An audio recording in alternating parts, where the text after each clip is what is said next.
Assalamualaikum warahmatullahi wabarakatuh.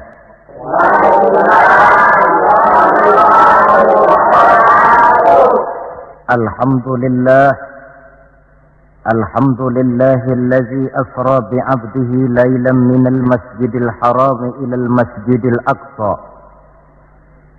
والصلاة والسلام على سيدنا محمد الذي كانت حسناته لا تحصى وعلى آله وأصحابه أهل الصدق والتقى أما بعد. Saudara-saudara hadirin yang berbahagia, manusia ini hidup dalam 3 dimensi waktu: masa lalu, masa sekarang, dan masa yang akan datang. Masa lalu katanya adalah kenangan. Masa sekarang adalah kenyataan, dan masa yang akan datang adalah harapan, impian, khayalan, atau cita-cita. Orang yang baik sesungguhnya adalah orang yang pandai mengambil pelajaran dari masa lalu untuk dapat menentukan sikap pada hari ini dan sekaligus merencanakan hari yang akan datang. Sehingga hari ini harus lebih baik daripada kemarin, dan besok harus lebih baik daripada hari sekarang ini. Dalam konteksnya dengan itulah kita pada pertemuan kali ini akan membicarakan tentang hikmah Isra dan Mi'raj. Satu peristiwa masa lampau yang tetap tidak kehilangan relevansinya untuk kita jadikan pelajaran bagi kita yang hidup di penghujung abad ke-20 ini. Kalau kita perhatikan, hampir setiap bulan dalam Islam ini mempunyai nilai-nilai sejarah. Kalau kita bicara Muharram misalnya, kita diingatkan dengan peristiwa hijrah. Kita bicara Ramadan, diingatkan dengan peristiwa nuzulul Quran. Kita bicara bulan Zulhijjah, diingatkan dengan peristiwa kurban. Kita bicara bulan Syawal, diingatkan dengan Idul Fitri. Kita bicara bulan Rabiul Awal, diingatkan dengan Maulid Nabi. Dan kalau kita bicara bulan Rajab, kita diingatkan kepada peristiwa Isra dan Mi'raj. Sebagai yang kita maklum, Quran itu memang bukan kitab sejarah. Tetapi Al-Quran banyak menceritakan peristiwa-peristiwa bersejarah. Dan kalau kita perhatikan, gaya bahasa yang digunakan oleh Al-Quran dalam menceritakan peristiwa-peristiwa bersejarah itu berbeda satu dengan lainnya. Istimewa sekali bahwa untuk menceritakan peristiwa Isra dan Mi'raj, Allah memulai ayatnya dengan menggunakan kalimat tasbih. Seperti yang kita baca dalam surah Bani Israel ayat pertama. Subhanallazi asra bi'abdihi laylan minal masjidil harami ilal masjidil aqsa. Maha suci Allah yang telah menjalankan hambanya pada suatu malam dari Masjidil Haram di Makkah ke Masjidil Aqsa di Palestina. Mari kita coba dekati ayat ini per kalimat untuk memudahkan pengertian kita di dalam memahami peristiwa Isra dan Mi'raj ini. Ayat ini dimulai dengan kalimat Subhanallazi. Dalam ilmu balaghah, kalimat semacam ini disebut dengan kalimat ijaz, yaitu kalimat yang redaksinya ringkas namun isinya padat. Di situ ada kata yang tersirat, yakni lafzul jalalah, sehingga asli kalimatnya Subhanallahillazi, maha suci Allah, dan ini disebut dengan kalimat tasbih. Banyak peristiwa-peristiwa bersejarah yang diceritakan dalam Al-Quran, tetapi jarang yang diawali dengan kalimat tasbih. Al-Quran menceritakan bagaimana Allah menciptakan Nabi Adam, tidak dimulai dengan kalimat tasbih. Al-Quran menceritakan bagaimana Fir'aun dan bala tentaranya ditenggelamkan di Lautan Merah, itu kejadian hebat tidak dimulai dengan kalimat tasbih. Pun Al-Quran menceritakan bagaimana umatnya Nabi Saleh, umatnya Nabi Hud dan lain sebagainya yang ditelan gempa bumi, ditiup angin topan, seluruhnya diceritakan dalam Al-Quran, tetapi tidak satu pun yang dimulai dengan kalimat tasbih. Istimewa untuk menceritakan Isra dan Mi'raj ini, Allah memulai ayatnya dengan kalimat tasbih. Subhanallazi, maha suci Allah. Maha suci dari segala kelemahan, maha suci dari segala kekurangan, maha suci dari segala ketidakmampuan. Allah mempertaruhkan kesuciannya untuk menjamin kebenaran peristiwa Isra dan Mi'raj. Dan sebagai pertanda, Isra dan Mi'raj bukan sekedar peristiwa biasa, tetapi Isra dan Mi'raj adalah peristiwa yang amat sangat luar biasa. Sampai Allah memulai ayatnya dengan menggunakan kalimat tasbih. Apa hikmah yang bisa kita ambil dari kalimat tasbih ini?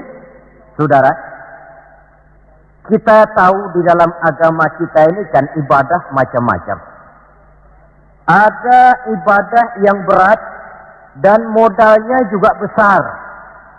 Membangun masjid berat dan perlu biaya besar. Melaksanakan ibadah haji berat dan perlu biaya besar menurut umumnya ukuran ekonomi bangsa kita. Ini jenis ibadah yang berat dan perlu modal besar. Lalu ada pula ibadah itu yang berat tapi modalnya ringan. Seperti puasa. Puasa itu kan berat, puasa itu. Bukan menahan lapar dan hausnya yang berat, tetapi esensi puasa itu sendiri, yakni kemampuan mengendalikan nafsu. Kita ini kan kalau sedang puasa, lapar sih tahan, tapi marah kadang-kadang nggak tahan. Haus tahan, tapi ngomongin orang kadang-kadang nggak tahan. Padahal di situ esensi puasa, kemampuan mengendalikan nafsu. Dia ibadah yang berat, tapi modalnya ringan. Modal paling penting niat. Sahur itu kan hukumnya sunnah muakkadah. Yang wajib itu niatnya. Ini jenis ibadah yang berat tapi modalnya ringan. Lalu ada pula ibadah itu yang ringan, modalnya pun ringan. Agama menyebutnya dengan kalimatut thayyibah. Ucapan-ucapan yang baik yang dibanyak diajarkan oleh agama kita. Bertemu teman, assalamualaikum, ibadah. Memulai pekerjaan, bismillahirrahmanirrahim, ibadah. Melihat sesuatu yang hebat, masya Allah. Melihat sesuatu yang luar biasa, subhanallah. Terkejut, astaghfirullah. Mendapat nikmat, alhamdulillah. Terkena musibah, inna lillah wa inna ilaihi raji'un. Ibadah dengan modal yang ringan berupa mengucapkan kata-kata yang baik yang banyak diajarkan oleh agama kita. Ini kan ringan. Orang tidak perlu syarat toharoh, orang tidak punya wudhu itu istighfar boleh. Tidak punya wudhu itu baca sholawat boleh. Membiasakan ucapan-ucapan yang baik di dalam kehidupan. Itu hikmah yang kita ambil dari kalimat subhanallah. Kalimat selanjutnya asra. Maha suci Allah yang telah menjalankan. Asal kalimat asra ini sara yasiru. Lalu dibentuk dalam bentuk majhul menjadi asra yusri isra'an. Maha suci Allah yang telah menjalankan. Segera nampak dari ayatnya, saudara-saudara, bahwa dalam peristiwa Isra dan Mi'raj itu yang aktif sebenarnya Allah. Nabi pasif. Allah yang menjalankan, Nabi yang dijalankan. Orang dijalanin tentu terima beres, namanya juga dijalanin. Maka tidak heran kalau beliau berangkat dari Mekah kemudian menuju Masjidil Aqsa di Palestina. Dari sana naik ke langit pertama, 2, 3, 4, 5, 6, 7. Dari sana naik lagi ke Rafraful Akhdar, sampai ke Sidratil Muntaha, sampai di bawah Aras, menerima perintah sholat, melakukan kunjungan ke surga dan neraka, kembali lagi ke Mekah tidak lebih daripada 1/3 malam. Kok bisa ya? Kalimatnya Asra. Allah yang menjalankan, Nabi yang dijalani. Tentu saja karena dijalankan, beliau lalu terima beres. Andai kata Rasul berjalan sendiri, terang beliau tidak akan mampu menempuh jarak yang demikian jauh dalam waktu yang relatif singkat. Artinya, di dalam memahami peristiwa Isra dan Mi'raj ini, yang dipakai bukan logika intelektualitas manusia, tetapi logika kemahakuasaan yang mutlak dari Allah Subhanahu wa ta'ala. Satu contoh kecil. Saya satu hari berangkat ke Bogor. Jam 9 saya berangkat dari rumah, ambil baju di lemari, saya pakai. Berangkatlah saya ke Bogor. Saya tidak tahu kalau di kantong baju saya ada semutnya. Saya pun berangkat ke Bogor. Jam 10 sampai di Bogor, 10:30 urusan selesai, kembali lagi ke rumah 11:30 sudah sampai di rumah. Baju saya buka, saya gantung kembali di lemari, semutnya keluar dari kantong, cerita sama teman-temannya. Saudara-saudara bangsa semut, percayalah saya baru saja pulang dari Bogor. Kata temannya, jam berapa kau berangkat? Tadi jam 9. Lalu 11:30 sudah sampai lagi di sini. Iya. Temannya yang berpikir menurut logika semut, mana mungkin percaya. Tentu akan berkata, bagaimana mungkin mut? Badanmu begitu kecil, jalanmu begitu lambat, masa ke Bayoran Bogor jam 9 berangkat, 11:30 sudah pulang lagi? Temannya tidak tahu, semut bukan jalan sendiri, tapi nyempeng di kantong saya. Dahulunya Abu Jahal, Abu Lahab, dan abu-abu lainnya, itu mikirnya pakai logika manusia. Ya jelas toh, peristiwa ini tidak akan bisa dicernakkan oleh logika. Karena itu kalau sedikit orang mau merenungi ayatnya, tidak terlalu sulit memahami Isra dan Mi'raj. Dia kehendak Allah, bukan kehendaknya Rasulullah Sallallahu Alaihi Wasallam. Ini kalimat Asra. Kemudian kalimat bi'abdihi, Maha suci Allah yang telah menjalankan hambanya. Kenapa kok Allah memakai kalimat tidak langsung? Kan lebih enak saja kalau Allah bilang misalnya, Subhanallazi asra bi Muhammad, Maha suci Allah yang telah menjalankan Muhammad. Begitu saja, kenapa sih? Kenapa harus pakai bi'abdihi, Maha suci Allah yang telah menjalankan hambanya? Pakai kata-kata hamba. Apa maksudnya? Nah, di dalam kalimat hamba ada dua data. Data pertama, kalimat hamba di sini menjelaskan bahwa Nabi Muhammad itu Isra dan Mi'raj dengan roh dan dengan jasad sekaligus. Sebab apa? Orang hanya dipanggil hamba kalau punya roh dan punya jasad. Jasad tanpa roh namanya mayit. Roh tanpa jasad gentayangan, mungkin namanya pocong. Orang dipanggil hamba tentunya lengkap jasad dan roh sekaligus. Karena itu kalimat bi'abdihi sudah merupakan jawaban Isra Mi'raj terjadi dengan jasad dan dengan roh. Itu data pertama. Data yang kedua, kalimat bi'abdihi ini menjelaskan bahwa Nabi Muhammad itu oleh Allah benar-benar telah diakui sebagai hambanya.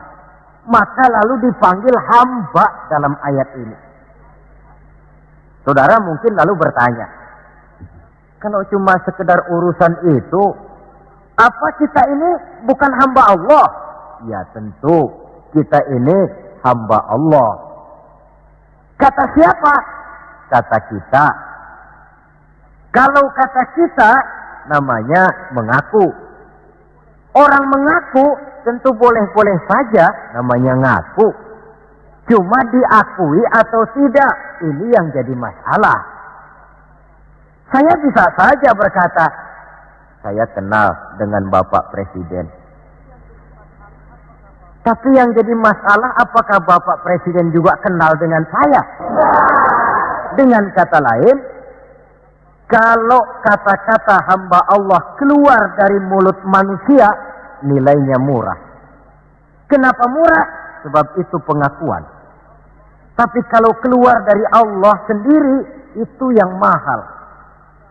Maksudnya bagaimana? Berapa banyak manusia di dalam hidup ini mulutnya berkata saya hamba Allah, tapi perbuatannya membuktikan dia hamba dunia, hamba nafsu, budak jabatan, budak pangkat, budak harta.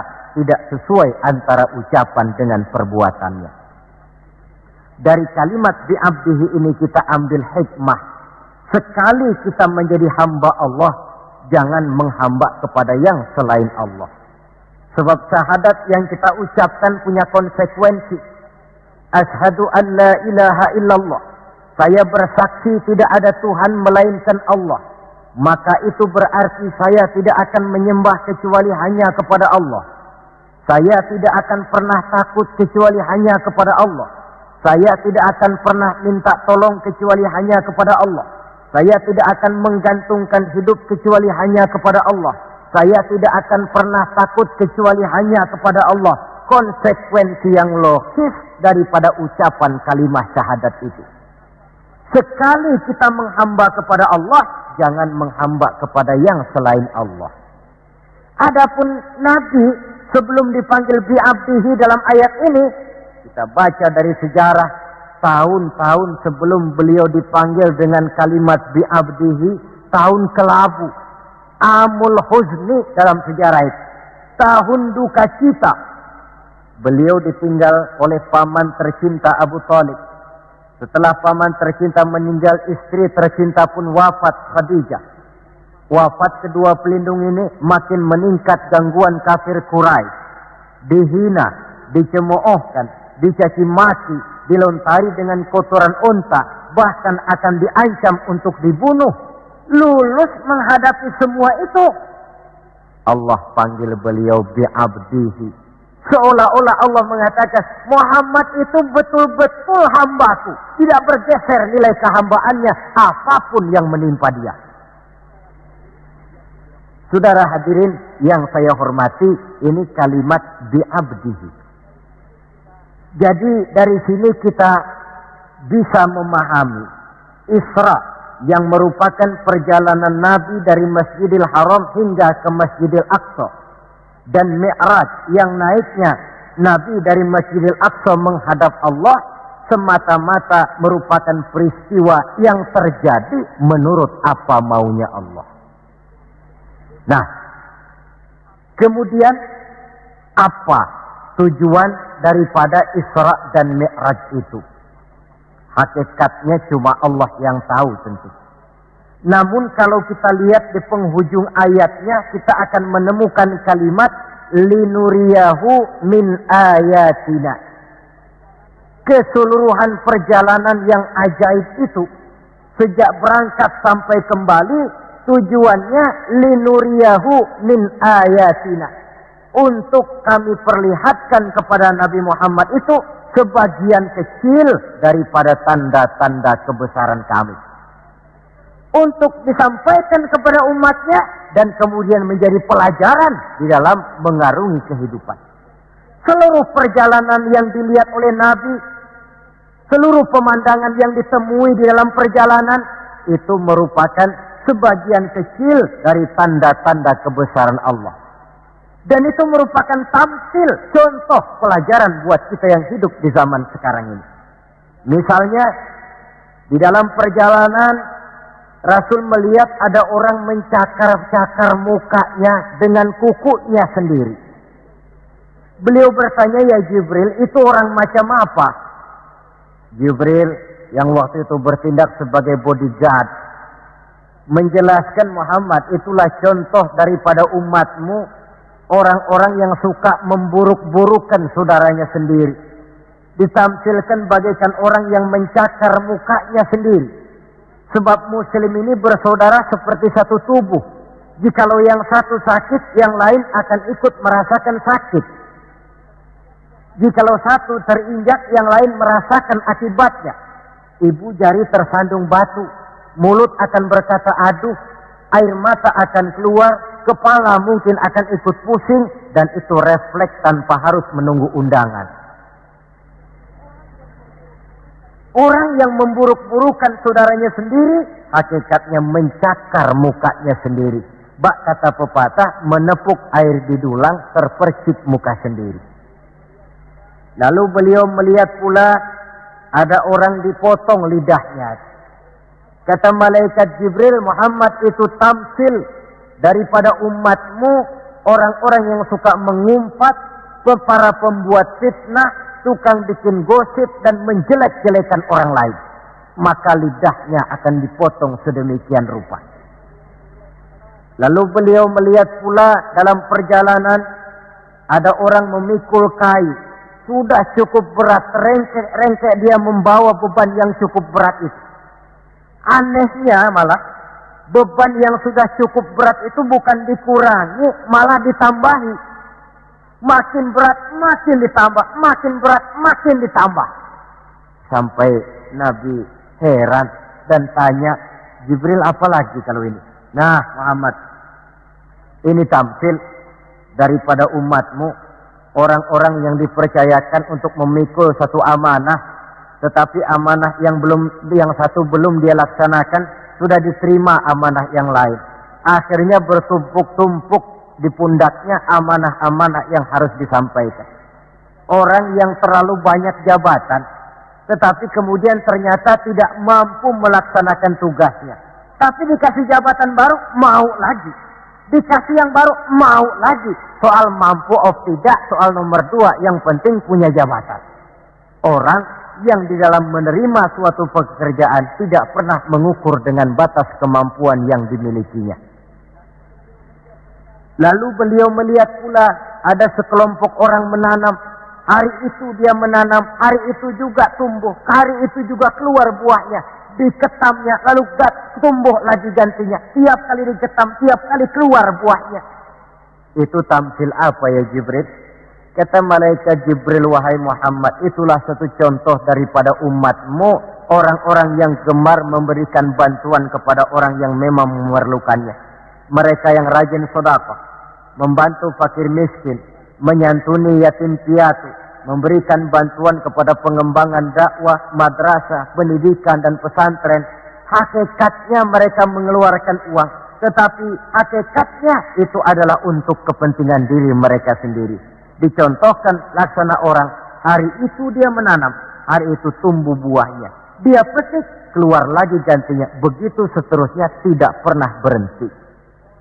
Jadi orang yang rajin bersedekah, senang memberikan bantuan kepada mereka yang memerlukannya, pada hakikatnya adalah orang-orang yang tidak pernah merugi barang sedikit pun. Malah milik kita yang sebenarnya adalah apa yang sudah kita belanjakan di jalan Allah. Uang kita di kantong kita adalah uang kita hari ini. Besok barangkali uangnya sopir taksi. Uang yang ada di dompet, uang kita hari ini. Besok barangkali uangnya tukang rokok. Uang kita yang sebenarnya, apa yang sudah kita belanjakan di jalan Allah. Baik dalam bentuk zakat, infak, sedekah, dan lain sebagainya. Tentu banyak peristiwa yang dilihat oleh Nabi di dalam perjalanan yang seluruhnya merupakan pertanda kebesaran dari Allah Subhanahu wa Ta'ala. Nah, saudara, kemudian di antara tujuan Isra dan Mi'raj, di samping memperlihatkan sebagian kecil tanda kebesaran Allah, menerima perintah sholat. Dari segi menerimanya saja sholat itu sudah istimewa. Coba kita lihat. Allah perintah kita puasa. Cukup turun ayat. Ya ayyuhalladzina amanu kutiba alaikumusiyam. Cukup turun ayat. Allah perintah orang yang mampu untuk melaksanakan ibadah haji. Cukup turun ayat. Allah perintah kita bayar zakat. Cukup turun ayat. Tapi Allah perintah kita sholat. Tidak cukup cuma sekedar turun ayat. Nabinya langsung dipanggil. Dari segi ini saja, sholat itu sudah istimewa. Benar kalau Nabi menyatakan, innama masalus sholati fid din kama salir ra'si fil jasad. Kedudukan sholat dalam agama sama dengan kedudukan kepala dalam anggota badan manusia. Kita yakin manusia tidak punya sebelah tangan, mungkin masih bisa hidup. Manusia tidak punya sebelah kaki, barangkali masih bisa hidup. Manusia tidak punya sebelah telinga, masih bisa hidup. Tapi kalau manusia sudah tidak punya kepala, umpama hidup juga, itu barangkali tulen turunannya kuntilanak. Begitulah kita lihat kedudukan sholat ini di dalam agama. Begitu pentingnya sampai untuk menerima perintah sholat, Allah langsung memanggil Nabi kita Muhammad sallallahu alaihi wasallam. Saudara hadirin yang saya hormati, apa sih sebenarnya perlunya kita sholat itu? Tidak untuk menggembirakan Allah. Se-ASEAN orang tidak ada yang sholat, Allah tidak akan pensiun. Jangan lagi kita berpikir, barangkali kalau kita se-Jakarta ini tidak sholat, Allah rugi. Tidak usahlah se-Jakarta, se-ASEAN lah. Tidak ada orang yang sholat. Allah tetap Allah. Sebab ia menjadi Allah, tidak ada ketergantungannya kepada manusia. Ia tidak pernah mengambil manfaat daripada perbuatan manusia. Sholat yang diperintahkan kepada kita, manfaatnya akan kembali kepada kita. Apa sih manfaat sholat itu dalam hidup ini? Untuk menjawab apa manfaat sholat, coba kita lihat. Ayat yang memerintahkan sholat itu selalu oleh Allah dimulai dengan kata aqimis sholat. Tidak ada i'malis sholat, if'alis sholat. Tidak. Mesti aqimis sholat. Dirikan sholat. Bukan kerjakan. Tapi dirikan. Maaf saudara.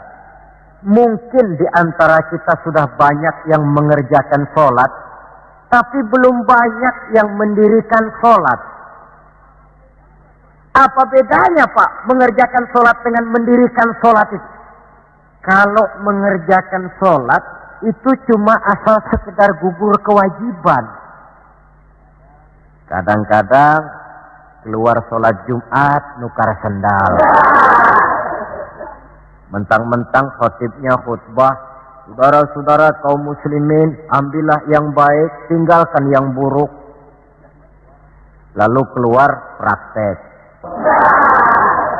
Padahal sholat, di situ kita lihat bahwa orang macam ini sebenarnya hanya sekedar baru mengerjakan sholat, belum mendirikan sholat. Padahal agama menuntut kita dirikan sholat. Apa pengertian mendirikan sholat itu? Mendirikan sholat artinya mengerjakan sholat dengan betul, cukup syarat rukunnya, selesai sholat, ajaran sholat diterjemahkan di luar sholat. Itu artinya mendirikan sholat. Jadi ada istimrar, kontinuitas, kesinambungan kata orang sekarang. Pada waktu dia mengerjakan sholat kelihatan khusyuknya. Setelah selesai dia sholat, kembali ke masyarakat, kembali ke tempat tugas, ajaran sholat diterjemahkan di sana. Nah, saudara hadirin, apa ajaran sholat yang harus kita terjemahkan dalam hidup, yang artinya ini merupakan manfaat daripada sholat? Pertama, Sholat mengajarkan kita satu sifat yang disebut rendah hati. At-tawadhu. Rendah hati bagaimana? Anggota badan kita yang paling kita hormatikan kepala. Kalau bergurau dengan teman, dipukulnya tangan kita, masih senyum kita. Dipegangnya kaki, masih senyum kita. Tapi kalau sudah kepala, namun kepala yang begini kita hormati, manakala sujud di hadapan Allah, sama rendahnya dengan telapak kaki kita. Allahu Akbar. Selesai sholat, kembali ke masyarakat, sombongnya hilang. Ini mendirikan sholat. Sebab apa? Dia tahu orang sombong itu Allah tidak senang. Iblis diusir dari sorga itu kan cuma karena sombong. Diperintah sujud kepada Nabi Adam, dia tidak mau. Allah tanya Iblis, kenapa kau tidak mau? Ini kan perintahku, kata Allah. Iblis dengan sombongnya menjawab, wahai Allah, saya akan diciptakan dari api, Adam kan dari tanah. Unsur api lebih mulia daripada unsur tanah. Masa saya harus sujud sama Adam yang baru kemarin? Gengsi ah. Kata Allah, kamu sombong iblis. Surga bukan tempat orang sombong. Keluar. Iblis diusir dari surga. Jadi kira-kira sajalah yang sudah di surga itu sombong saja diusir. Apalagi kita yang masih di dunia ini. Dalam segala bentuknya, sombong itu Allah tidak senang. Sombong ilmu, Allah tidak senang. Mentang-mentang punya ilmu agama, tepuk-tepuk dada, nih saya satu-satunya ustadz di sini. Semuanya mesti ngaji sama saya ya. Kalau tidak ngaji sama saya, Islamnya kurang tapi sah. Sombong dengan ilmu. Sombong harta, ibu-ibu, Allah juga tidak senang. Sombong pangkat pun demikian juga, yang wajar-wajar sajalah kita dalam hidup.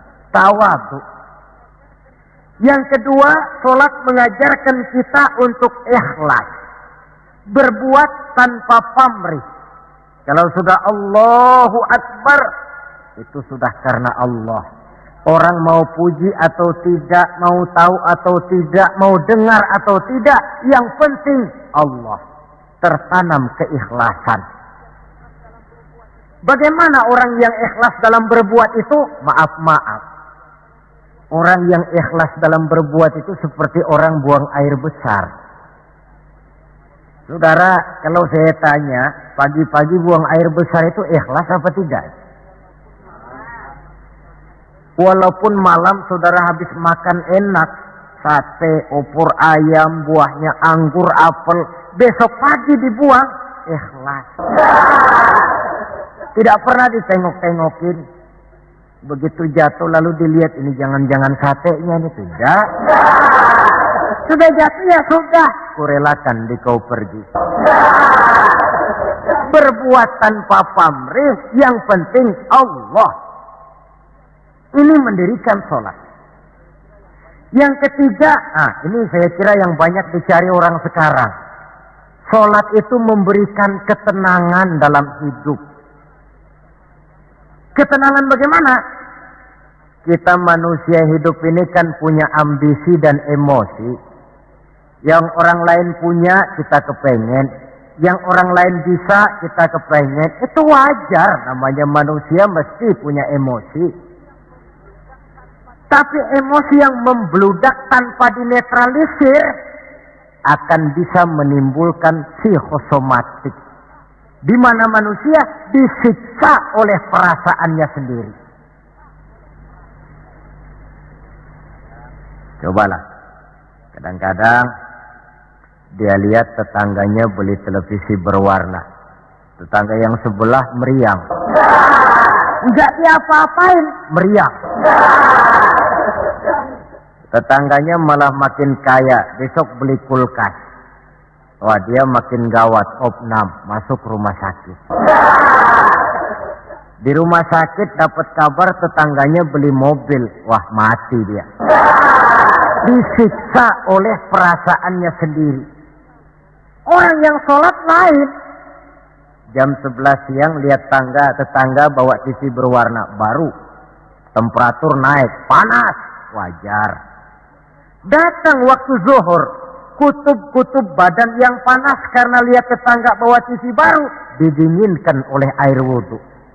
Begitu terkena air wudhu, temperatur turun, adem. Selesai wudhu, menghadap ke arah kiblat, usolli fardhu zuhri, Allahu Akbar, Allah yang maha besar. Temperatur makin turun ke titik nol, titik netral. Sebab apa? Dia sudah berhadapan dengan zat yang maha besar. Allahu Akbar, yang besar cuma Engkau ya Allah. Televisi tetangga saya mah kecil. Itu sebabnya Nabi pernah mengisyaratkan tanda orang bahagia itu dalam urusan dunia dia lihat ke bawah, tapi dalam urusan akhirat, dalam urusan agama dia melihat ke atas. Kalau dia punya mobil, dia berkata, Alhamdulillah kita ini punya mobil, tetangga sebelah cuma punya motor. Kata yang punya motor, Alhamdulillah punya motor, tetangga sebelah cuma sepeda aja kemana-mana. Kata yang punya sepeda, Alhamdulillah punya sepeda, tetangga sebelah kemana-mana jalan kaki terus. Kata yang jalan kaki, Alhamdulillah masih bisa jalan. Tetangga sebelah lumpuh bertahun-tahun gak kemana-mana. Kata yang lumpuh, Alhamdulillah masih hidup. Tetangga sebelah kemarin out gak balik lagi. Timbul rasa syukur. Lalu dalam urusan akhirat, agama melihat ke atas. Kalau dia bisa jaga sholat yang 5 waktu, kenapa saya tidak?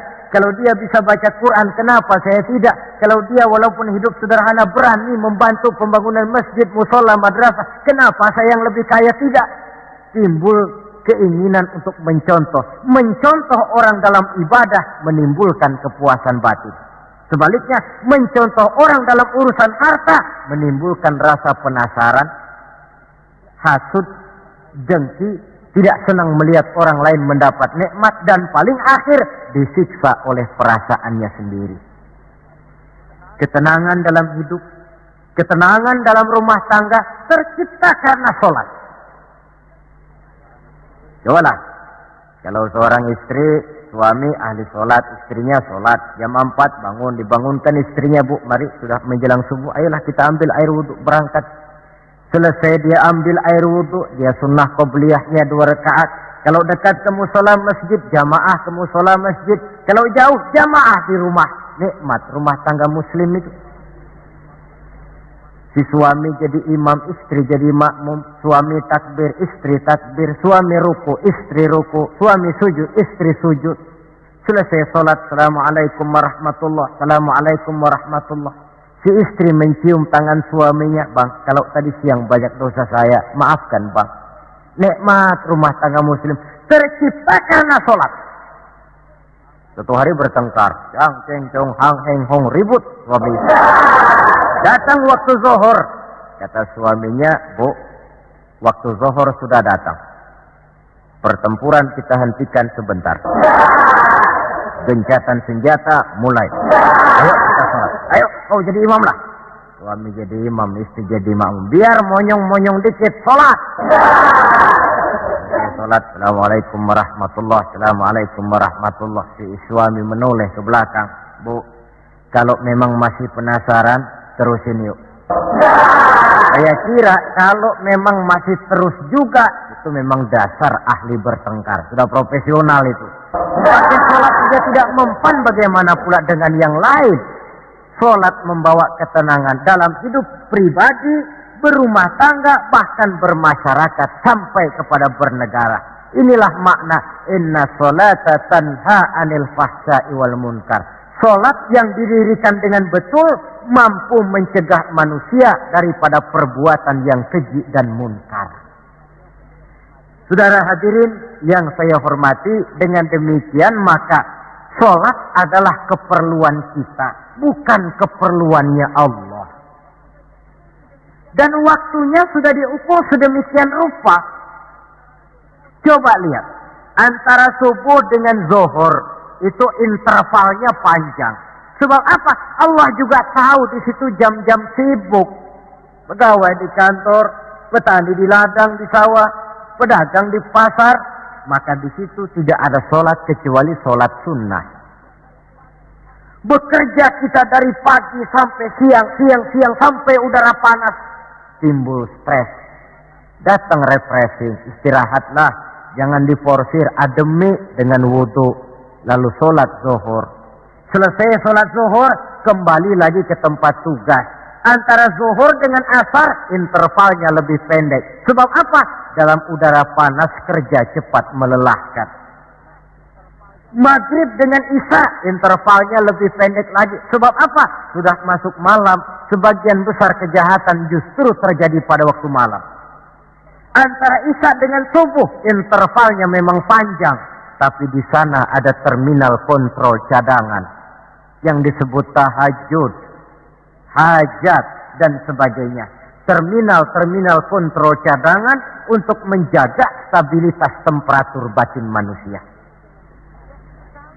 Jadi dengan demikian, kalau diabaikan, kerugian untuk manusia sendiri. Sebab hakikatnya Allah tidak pernah mengambil manfaat daripada amal dan perbuatan manusia itu.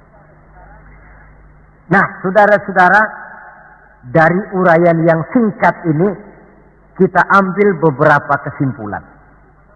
Pertama, Isra dan Mi'raj adalah maunya Allah. Kita manusia punya kemauan, Allah juga punya kemauan. Kalau kemauan kita sesuai dengan kemauan Allah, tentu jadi. Kalau tidak, ya tidak, maunya Allah yang jadi, bukan maunya kita. Nah, agar mau kita dimaui Allah, caranya bagaimana? Mudah saja, ikuti apa maunya Allah, nanti dia ikuti maunya kita. Dekati Allah, nanti dia dekat dengan kita. Kalau dekat, fasilitas tentu dikasih. Kalau kita dekat sama lurah saja kadang-kadang dapat fasilitas kan. Dekat dengan orang-orang tertentu bisa mendapat fasilitas. Dekat dengan Allah, demikian juga adanya. Sarana komunikasi yang paling efektif untuk mendekati Allah, sholat adanya. Yang kedua, seluruh kejadian dalam alam hanya bisa terjadi karena dua proses. Pertama yang disebut proses kauniyah, yaitu seluruh kejadian yang terikat oleh hukum kausal, hukum sebab akibat. Kalau begini, mesti begitu. Kejadian seperti ini bisa diperhitungkan, dapat diperkirakan, dan bisa dianalisa. Tapi ada kejadian lain yang disebut proses rabbaniyah. Kejadian yang terjadi menurut apa maunya Allah dan tidak tunduk kepada manusia, kepada hukum kausal. Contoh, kalau ada anak kecil, logika kita kan lalu mikir, ini ada anak kecil, mesti ada bapaknya, mesti ada ibunya. Ibu bapak sebab anak akibat, itu proses kausal. Tapi kalau Allah yang mau, tidak mesti. Nabi Adam, ibu tidak ada, awak bapak tidak ada, Allah mau, jadi. Tidak bisa diselidiki secara eksat. Bagaimana ya proses terjadinya Nabi Adam secara antropologi budaya? Buntu. Nabi Isa, ibu ada, bapak tidak ada, Allah mau, jadi. Tidak bisa diselidiki secara medis. Bagaimana ya menurut ilmu kedokteran? Kok Siti Maryam bisa hamil padahal dia tidak punya suami? Mukjizat. Maryam hamil tanpa suami, Allah yang mau. Cuma tentu agak kita sesalkan bahwa di zaman sekarang ini rupanya banyak juga perempuan-perempuan tidak mau kalah dengan Siti Maryam ini. Ini barangkali termasuk mukjizat abad 20. Saudara-saudara, otoritas intelektual perlu, tapi tidak bisa mentargetkan. Beberapa tahun yang lalu, Direktorat Vulkanologi itu sibuk mengawasi 2 buah gunung berapi yang dianggap bahaya kelas 1 dan setiap saat bisa meletus. Sore, pagi, siang, malam diawasi. Merapi di Jawa Tengah, dan Anak Krakatau di Selat Sunda. Apa yang kemudian terjadi? Yang diawasi tenang-tenang saja. Yang tidak diawasi malah batuk-batuk, galunggung. Begitu galunggung meletus, komentar macam-macam. Kata Direktorat Vulkanologi, oh itu kan gejala alamiah. Gejala alamiah. Kata yang seniman, oh itu karena alam sudah bosan bersahabat dengan manusia. Macam-macamlah komentar. Tapi satu hal yang jelas, otoritas intelektual manusia itu harus sadar akan kelemahan keterbatasannya. Janganlah karena terlalu memuja otak sampai kita lupa kepada yang bikin otak. Sebab bagaimanapun jeniusnya otak manusia, yang bikin otak tentu lebih jenius lagi. Kita kagum dengan otak manusia, tapi kadang-kadang kita lupa dengan sang pembuat otak. Isra Mi'raj, proses Rabbaniyah. Allah yang mau, bukan Nabi Muhammad yang mau. Api, kalau menurut kita kan api itu panas, membakar. Kalau menurut Allah tidak, api itu netral. Netral bagaimana? Terserah maunya Allah. Kalau dia mau api panas, ya panas. Kalau tidak, ya tidak.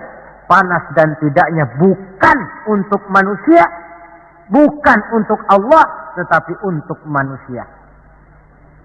Maka Nabi Ibrahim pada waktu oleh Raja Namrus dilempar ke kobaran api yang menggunung, seujung rambut pun dia tidak terbakar.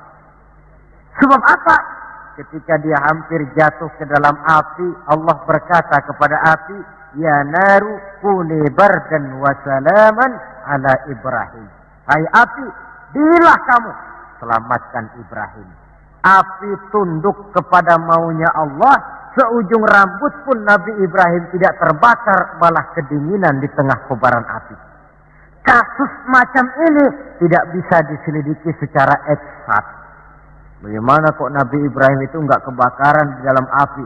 Oh, barangkali baca ayat itu tuh yang tadi itu. Saudara boleh coba.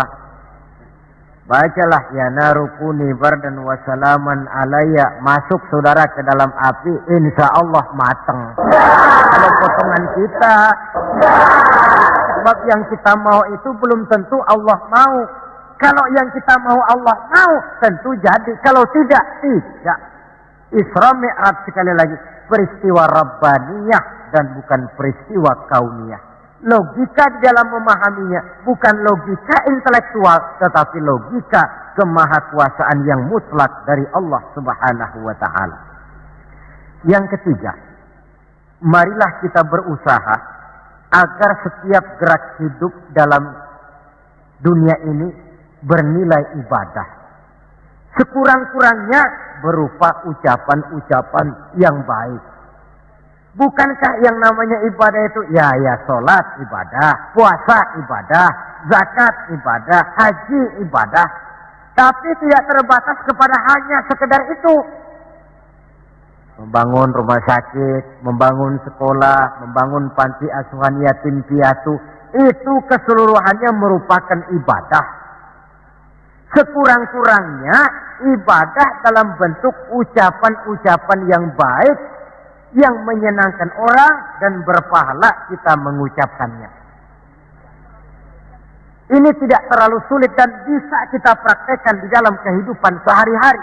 Begitu pentingnya soal ucapan, sampai dalam satu ayat Allah menjelaskan, wa qaulun ma'rufun khairun min shadaqatin yatba'uha adza. Ucapan yang baik itu lebih disukai Allah daripada sedekah tapi menyakitkan hati orang yang menerimanya.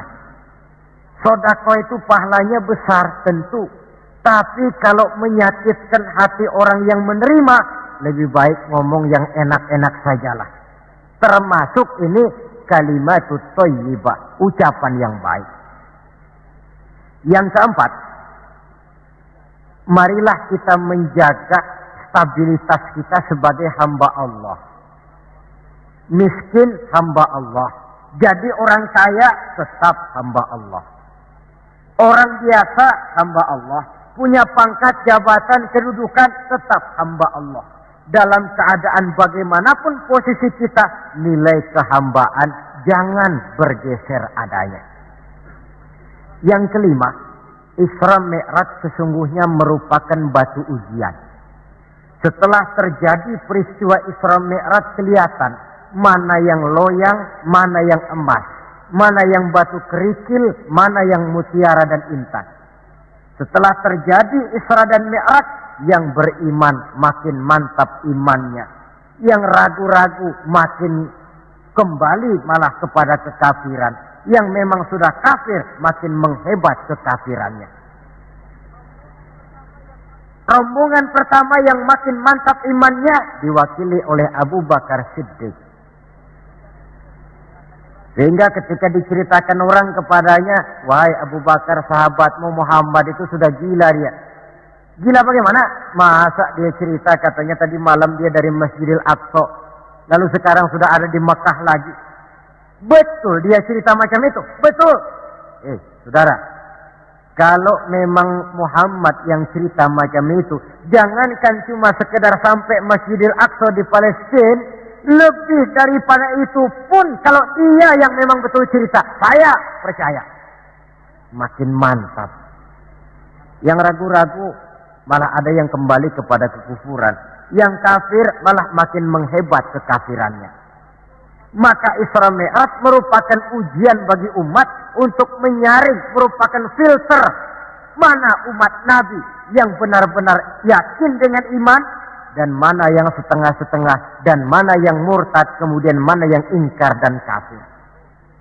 Oleh karena itu, hakikatnya kejadian apapun yang kita alami dalam hidup, hendaklah berlaku seperti Nabi Sulaiman alaihi salam.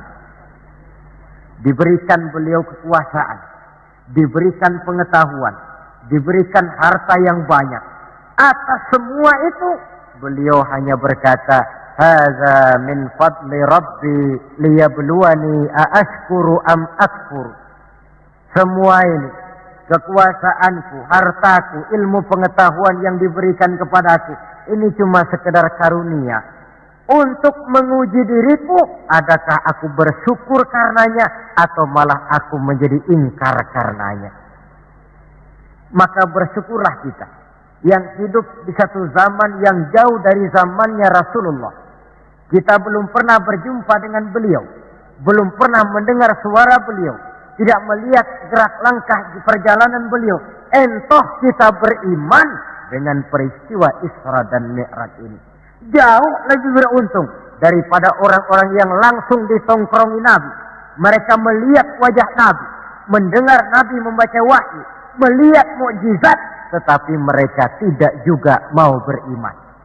Nilai-nilai iman ini kalau tidak kita pelihara dan kita syukuri, akan bisa bergeser, ditelan oleh segala macam godaan dan cobaan yang kita hadapi di dalam perjalanan hidup ini. Saudara-saudara hadirin yang saya hormati, dengan begitu maka Isra dan Mi'raj dengan segala kejadian yang ada di dalamnya, sekali lagi merupakan bukti kemahakuasaan yang mutlak dari Allah dan kelemahan serta keterbatasan dari kemampuan yang dimiliki oleh manusia. Membicarakan Isra dan Mi'raj artinya bercermin di dalam perjalanan yang luar biasa itu. Bercermin apa? Bahwa pengetahuan manusia, taruhlah dia sudah melanglang buana ke ruang angkasa, tapi masih terbatas kepada alam yang fisika, dan itu pun sedikit sekali. Belum dia menyeberang ke alam metafisika. Kekayaannya, apalah artinya kekayaan manusia ini? Jabatan barangkali, kita semua sadar bahwa pangkat yang paling tinggi sebenarnya kan pensiun. Titel yang paling akhir tidak lain adalah almarhum. Setiap kita akan berjalan ke arah itu, sehingga tidak terkena apa yang diingatkan Allah. Kalla innal insana la yatgha ar-ra'ahu istaghna. Manusia itu mudah lupa diri manakala melihat dia sedikit mampu, kaya, berkuasa, pandai, mudah lupa diri. Cobalah lihat Berapa banyak orang-orang yang tadinya sudah adil, berjuang menegakkan keadilan, namun di tengah jalan dia bisa berbalik meluncur menjadi orang yang justru menginjak-injak keadilan itu sendiri. Berapa banyak orang-orang yang tadinya sudah benar, berjuang menegakkan kebenaran, atau sekurang-kurangnya berniat untuk membela kebenaran, tapi di tengah jalan dia bisa berbalik menjadi orang yang justru hanya mau benar sendirian, walaupun tidak benar bagi orang lain. Wa idza massal insana durru da'ana li janbihi aw qa'idan aw qa'ima falamma kashafna anhu durrahu marra ka'an lam yad'una ila durrin massahu. Kalau manusia ditimpa kesulitan, dia bermohon kepada Allah supaya dihilangkan kesulitan, baik pada waktu berdiri, sambil berbaring, sambil tidur. Manakala kesulitan sudah dihilangkan, marra ka'an lam yad'una ila durrin massahu, dia pun berjalan dengan sombongnya, seolah-olah belum pernah minta tolong kepada Allah. Ini kecenderungan manusia. Itulah sebabnya yang terakhir sekali dari pembicaraan kita kali ini, puncak kebahagiaan seorang muslim tidak lain adalah bertemu Allah. Bagaimanapun nikmatnya masuk surga, kalau diukur dengan bertemu Allah, masih jauh lebih nikmat bertemu Allah. Nabi di puncak perjalanan Mi'raj bertemu Allah, tapi pertemuan itu diawali dengan berbagai macam cobaan, ujian, fitnahan, sampai kepada ancaman akan dibunuh. Paling akhir beliau mendapat perkenan bertemu Allah, puncak kebahagiaan hidup yang belum pernah diberikan kepada seorang pun manusia, baik sebelum atau sesudah beliau. Jadi begitulah seperti pepatah bilang, habis gelap mesti terbit terang. Inna ma'al usri yusra. Di balik segala kesulitan itu, insya Allah akan menunggu kemudahan. Kesulitan adalah bagian daripada hidup. Bukan untuk ditakuti, tetapi untuk dicarikan jalan keluar bagaimana pemecahannya. Saudara, inilah pembicaraan kita pada pertemuan ini. Walaupun selintas, mudah-mudahan bisa memberikan gambaran tentang Isra dan Mi'raj yang pada gilirannya akan memperkuat nilai-nilai keimanan kita dalam rangka melaksanakan apa yang diperintah Allah dan menjauhi apa yang dilarangnya. Terima kasih banyak atas perhatian saudara. Mohon maaf atas segala kekurangan. Usikum wa iyaya bitaqwallah. Wassalamualaikum warahmatullahi wabarakatuh.